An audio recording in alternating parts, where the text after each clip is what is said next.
Nasa saan ka mang sitwasyon ngayon?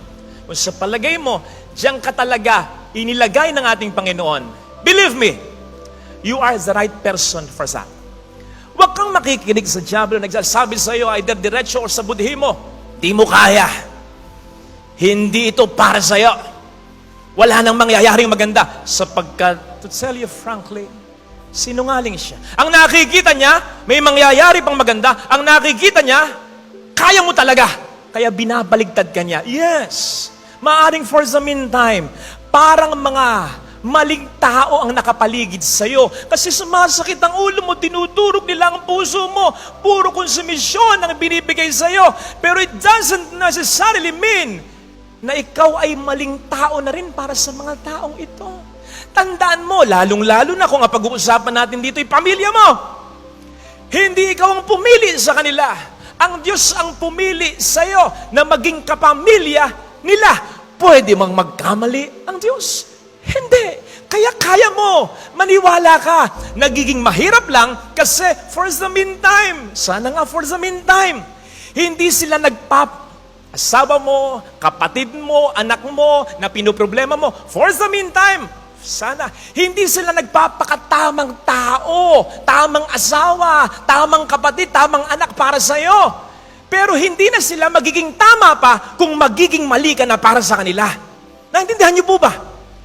You can't prove them wrong by being wrong. You can only encourage them to be right by being right. Sticking to us is right. Kahit mahirap. Mahirap naman talaga yung manatiling mabait pa ring asawa, mabait pa ring magulang, mabait pa ring anak, kapatid, kahit na hindi man bait sa iyo yung tao. Pero yun ang challenge ng ating ebanghelyo. Doon tayo sinusugo ni Kristo sa misyon na ito. Tandaan po natin, kung i-apply natin sa bawat isa sa atin, go into the world. Huwag mo munang interpret yun na buong mundo. Mahirapan kang i-decipher yun. Yung world muna dito, yung mundo mo, yung mundo ng pamilya mo, doon ka sinisugo ni Kristo. Yun ang unang responsibilidad mo. Yes, mahirap, pero ito, wag nyo nga alisin po ito sa isip po ninyo. Maliwanag ang sinabi ng Panginoon sa Ebanghelyo. Sinusugo ko kayo, pero binagyan niya ng kapangyarihan ng mga ito. Hindi sinabi ng ating Panginoon, sinusugo ko kayo, bahala na kayo sa buhay niya. Hindi. Binigyan niya ng kapangyarihan ng mga ito. Bibigyan ka niya ng kakayanan, ng kapangyarihan para magampanan mo ang isang pagiging mabuting asawa, magulang, kapatid, anak. Hindi niyo ba napuna? Ang daming instructions. Ito sasabihin ninyo. Ito ang gagawin ninyo. Ito pati bibit-bitin. Ito bibit-bitin ninyo. Pati hindi bibit-bitin. Ito wag niyong dadalhin. Pati ba naman niya? Wala bang diskarte yung mga disipulo? Wala bang isip yung mga yan? Pinangingialam. It was for Jesus to show them then. It is for Jesus to show us now. Sinusugo niya tayo, but still, He calls the shots. Siya pa rin. Hindi tayo. Kaya nga bukang bibig ko, proyekto ito ng Diyos. Nakikisabkon lang tayo. Biyahe ito ng Diyos, nakikiride lang tayo. Ang totoong nagnenegosyo ay ang Diyos. Empleyado lang tayo. Kaya maniwala ka, kapatid, kung gusto mong umayos pa ang bansang Pilipinas na ito, kung gusto mong tumino ang asawa mo, kung gusto mong magpagkaisip ang anak mo, kung gusto mong maging considerate ang kapatid mo, kung gusto mong magkasundo kayo ng biyanan mo, kung gusto mo pang maging magandang buhay ng pamilya mo, maging buo pa ito, mas lalong gusto ng Diyos. Kung naiinip ka sa pagbabago, mas naiinip ang Diyos. Kung nasasaktan ka sa ginagawa ng mga taong ito sa iyo, mas nasasaktan ng Diyos. Kung hindi sila nagpapakatamang tao para sa iyo at ikaw lang nagpapakatamang tao para sa kanila, mas lalong nahihirapan ng Diyos para sa iyo. At kung gumagawa ka ng paraan, mas lalong gumagawa ng paraan ng Diyos. Ikaw nga natutulog pa. Ang Diyos, 24/7, walang tulugan.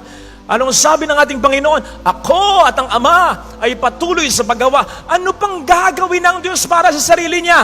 Wala na. Unang-una ang gagawin ng Diyos, mabuti lang. Pero para sa Kanya, no! Wala na siyang kailangan. Kaya't ang gagawin ng Diyos, walang puknat, kabutihan, para sa atin lang. Kaya ano man ang ginagawa mong paraan, kapatid? It doesn't matter. Parang walang resulta.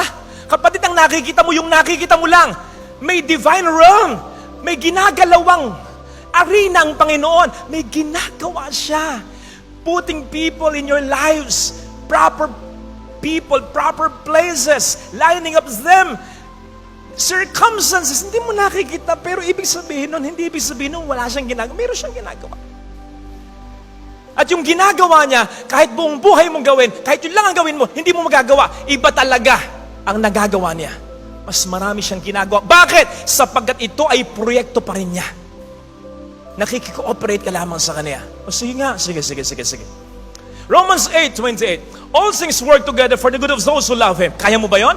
Kaya mo bang i-convert kahit yung mga pangit na pangyayari sa buhay mo para magdulot ng maganda at mabuti sa pamilya mo? No! Sinong may kaya nun? Diyos lang. Kaya mo bang baguhin ang asawa mo? Ang tagal mo nang minumura kaya yan. Ang tagal mo nang tinitiis yung anak mo. Nagbago pa? Hindi. Sinong makapagbabago? Ang Diyos lang. Kaya kinakailangan mo naman siyang laging ipagdasal. At ito pa, kaya mo bang pahabain ang buhay mo?